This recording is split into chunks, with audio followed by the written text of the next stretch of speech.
Hey, what's up? This is Brandon Simmons for BrandonSimmons.biz. This is my weekly video blog called Bullheaded, a review of the Houston Texans news, as well as a preview of the upcoming game matchups. So, this week, the Texans are going to be at home taking on the Atlanta Falcons, the 1-3 Atlanta Falcons. And, they're going to look to kind of bounce back from that unfortunate loss to the Carolina Panthers at home last weekend. So, we'll definitely talk about all that. And we will definitely cover, quite a few things that the Texans need to do in order to beat the Falcons this weekend. But first, let me just recap a couple of observations I had from last week's loss. So, like I said, it was an unfortunate loss. Unfortunate because it was not needed. This was a struggling Carolina Panthers team that was coming into this game on the road, mind you.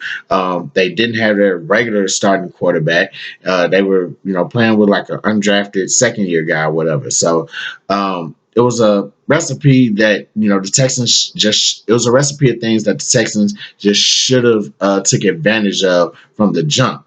Instead, that was really not the case. So one thing, I'm going to go with the obvious here, the horrible pass protection. There was six sack. Deshaun Watson got sacked in this game 6 times, and it's crazy to me because even though this is like we're going into week 5, that last weekend was like the third game that he's been sacked at least 4 times this season. Like that's crazy. Like after 4 games, he's out of three of the 4 games that we've played so far, he's been sacked at least 4 times. And we'll talk about like some of the people saying like, or we'll talk about some of the narrative that's going around like, he needs to get rid of the ball more, or the O line just ain't responding well, yada yada yada. But I mean, regardless of any of that, 6 times, 6 sacks is just inexcusable. So that was one thing. Another thing that kind of caught my eye, we just blew the turnover opportunities. So in the first half, I believe there was, excuse me, I was about to go like 6 sacks again. Sorry about that. No, in the first half, there were, 2 fumbles that we recovered. And so Brennan Scarlett in the first quarter, he forced a fumble and McKinney recovered. Um, However, we weren't able to capitalize on that opportunity. After that, in the second quarter, I believe that, yeah, Merciless got a sack fumble, and then Carlos Watkins recovered the ball, but we weren't able to capitalize on that opportunity. Um, in the third quarter, we got a, yeah, third quarter, JJ Watt, he gets a fumble. We recover, and the Texans go in, and Watson runs in for a touchdown. Going back to the that second quarter fumble I was talking about. So yeah, the probably one of the main reasons that we did not actually capitalize on that fumble was because yeah, DeAndre Hopkins decided to throw. They decided to run a trick play and give DeAndre Hopkins the ball to throw, and he actually threw an interception. So that killed the drive right then and there, which was pretty much a dumb play. So I didn't want to let this weekend come into fruition without acknowledging that we should never do that bull job again. So it is what it is with that game. Hopefully they learned a lot of lessons from that. Hopefully there's a lot of improvement from that game going forward. So let's just keep it going. The injury update to Kenny Steele. So Sunday he got hurt. I believe it was early in the first half, probably second quarter actually. He injured his ankle and hamstring. So the good news is he could be a game time decision going into this Sunday's game. So it'll be great to have him available, especially with the 3 wide receiver set that that Falcons have with Julio John. Excuse me, with Julio Jones, Calvin Ridley, and Mohamed Sanu. We definitely want to make sure we have Stills available, in addition to like Fuller and Hopkins, so we can combat that with their offensive attack. Another thing, Mike Adams, veteran safety Mike Adams, was signed. Ironically, I believe He used to play for the Carolina Panthers, but they signed him this week. And I read when I was reading the story on this on SI.com, SportsIllustrated.com. I guess there was reported that. Justin Reed had some injuries going on, particularly a shoulder injury. So I didn't really see that anywhere. I tried looking for that in the depth chart, and I probably saw it in not the depth chart, but the injuries list, and probably just overlooked it or whatever. But my main takeaway from this is, definitely it's like a good signing, veteran guy. Um, so he'll probably help out as we face some of the more tougher offenses down the road. I know we got Kansas City coming up for sure, for sure. The Colts, we have them coming up. We actually, our first matchup with the Colts is actually going to be on the road, and Jacoby Brissett, man, he's kind of in the limbo between being a backup, bridge, starting quarterback type of deal, but he really can chunk the ball, and definitely those they still got those receivers out there that yeah, aka T.Y. Hilton. So I think he's definitely going to provide a little bit more depth to what we have at the safety position to kind of combat some of those tougher matchups and everything. So hopefully this will definitely work out in the immediate run, right before our bye week at least. Um, so one last thing I want to talk about that kind of just popped up during the week. So there was, I guess, ESPN analyst Tim Hasselbeck. He said he made a little interesting observation, and it was some I was kind of like speaking on a little bit as well. But he was talking about how Deshaun Watson makes it hard on his O line, as far as protection, because he's just like always trying to make the big play.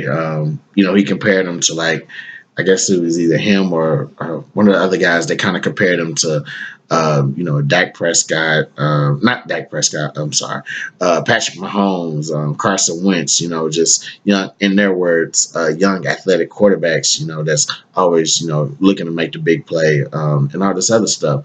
And so, it's something that it's not the first time I've seen it. This week I've seen it pop up a couple times before. I've kind of said it too once or twice on here. That just, it is what it is with him, with his game like that. Because I'm, excuse me, because I mean, yeah, he has he can really throw the ball, down the field. This isn't this isn't like the traditional mobile quarterbacks. This is more an evolved type of thing. He really, what I'm saying, this dude really can throw the ball down the field. You put him in a pocket, he can throw. But at the same time, if the pocket breaks down and, dealing with this O line, we've definitely seen, I think we've seen more than quite a few pockets broken down. With that pocket breaking down, he's going to try to want to get out of there. Nobody's going to want to take a sack to lose yardage. So I think what it is with him, he's just going to have to find a way to just, either if the pocket is collapsing or he doesn't really see the play just developing as he needs to, then he needs to find a way to kind of move out of the pocket and maybe throw the ball away, or if he is going to run, of course, be safe about it and everything, or just kind of take what the defense gives him. So I will definitely I know I've probably low key been a Deshaun Watson stan account through this video blog, but I mean, I'm definitely open to that criticism about him, because I mean, hell, the O line. This is a new O line that we got. They've drafted a couple of pieces. They went out and traded for a key piece in Tunsil and everything, and so it has the promise to be something pretty great. But in the meantime, as that develops and as that, all comes together, it will be up to Watson to kind of, just take it upon himself to, just take care of himself and the football a little bit more. One of the other things that, I kind of want to see a little bit more and that I kind of noticed is that he doesn't really have a lot of play. There doesn't seem to be like a lot of plays where, it's more that he has an option for quicker throws. So maybe not necessarily screens, but maybe some quick slants or anything like that, some quick hitches or just stuff like that. Because I mean that's going to definitely help him as well as far as like getting the football out quicker. I mean, you're telling him to like get rid of the football and his next open receiver, his next best receiver is like kind of like 10 yards down the field running some type of router, just 10 yards, just kind of improvising a route, if you will. So if they're improvising, it's definitely going to probably take them a little bit of time to like kind of figure out where the receiver is going and all this other stuff. So definitely just try to get him into some more like quicker throws that he can just kind of dump the ball off a little bit to the wide receiver, and of course dump it out to a tight end or running back as well, just to get the ball out of his hands. So if the pocket, you know, so just give him enough time so that pocket won't be breaking down. So the O lineman won't be there, just trying to shuffle on their feet and hold off like some pass rusher is definitely holding off some blitz pickup or whatever. So just give him plays to not let it get to that particular point of the pocket breaking down. So with that being said, this Sunday, man, it should definitely be a bounce back game. Last week the Panthers came in, and as I said, Panthers came in kind of, without Cam Newton, and they kind of got one from us. And we made our mistakes, and we deserve. And you make your mistakes, you deserve that. However, what we do need to do is focus on the Falcons. And in a sense, I believe this Falcons game is kind of a makeup for last week's game with the Panthers. Here you have a Falcons team that's struggling. They're coming into this game, and yeah, here you have a Falcons team that's struggling. They're coming into this game, on their own little uh, a bad year or whatever. So they're looking to bounce back and find something as well. The only difference is, they have all their, quarterback. They have, most of their pieces in place. It's just that, a lot all across the board, it's particularly on offense. Nobody's really playing up to par. So it's still early in the season, and they're looking to like, just kind of get something going for their season as well, and so they can get that back on track in a timely fashion. So, with that being said, we have to prepare for that because they're going to give us their best shot.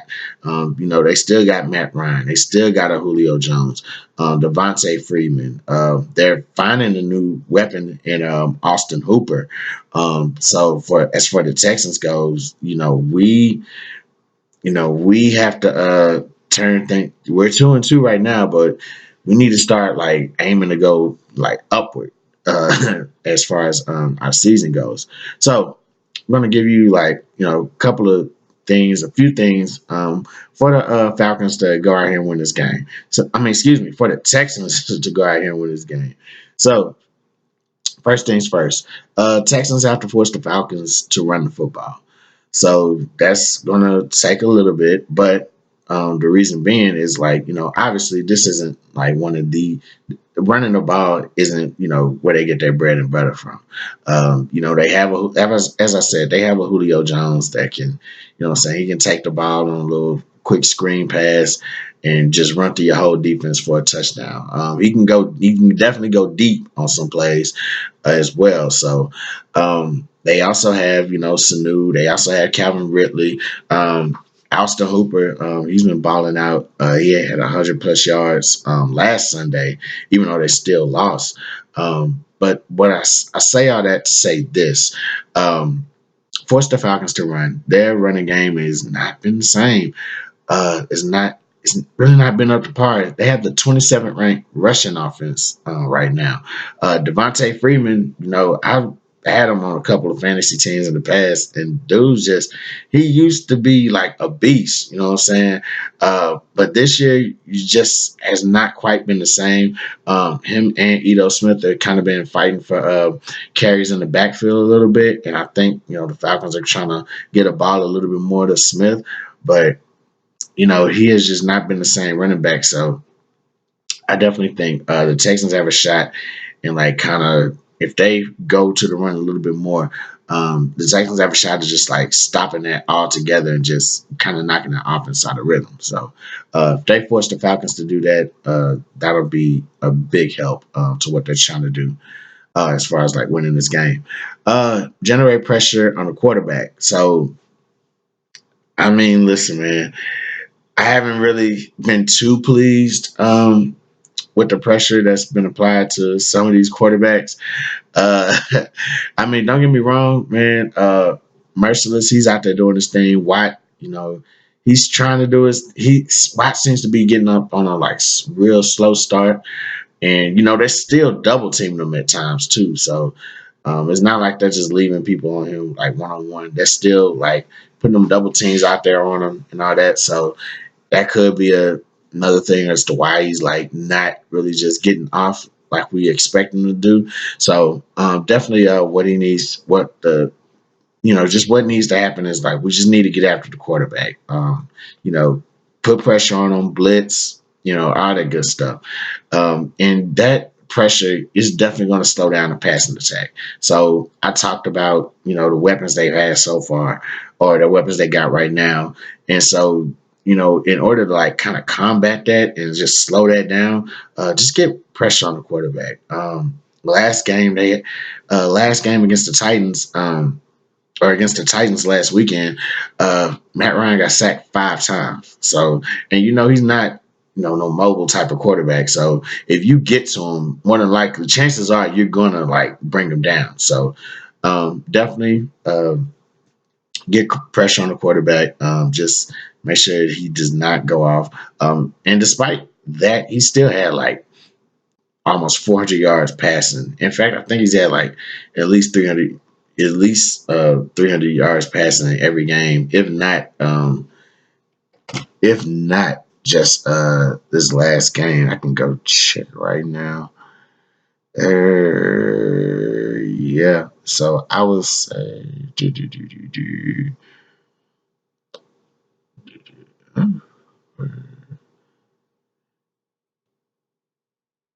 yeah, 300 yards, just about in every game. That's crazy. They're 1-3, and they've had like 300, and he's had 300 yards in every game just that they played this season. So you could probably say like the passing game has been blah blah blah detriment, all this other stuff. Well, hell, they can't run the ball, so it really don't matter. That's probably why they're 1-3 right now. But anyway, make it worse. Just make it worse for them. Slow down that passing attack by getting pressure on them, and you should be fine with that on that front. Also, overall, just keep the Falcons off the field. That's that's pretty much how you can really just get this thing going. So I looked it up. They're like the fourth worst in a third down percentage. I think they get defensively they give up like 51% of the third downs, which is crazy stat, horrible stat. Well, for them, of course. So definitely just try to get the third downs to be manageable. Third and 5 or below. Let's get that going. And I mean, hell, when if it gets to like a 3rd and 2, 3rd and 1, don't be afraid to run the ball. Like we got running backs back there.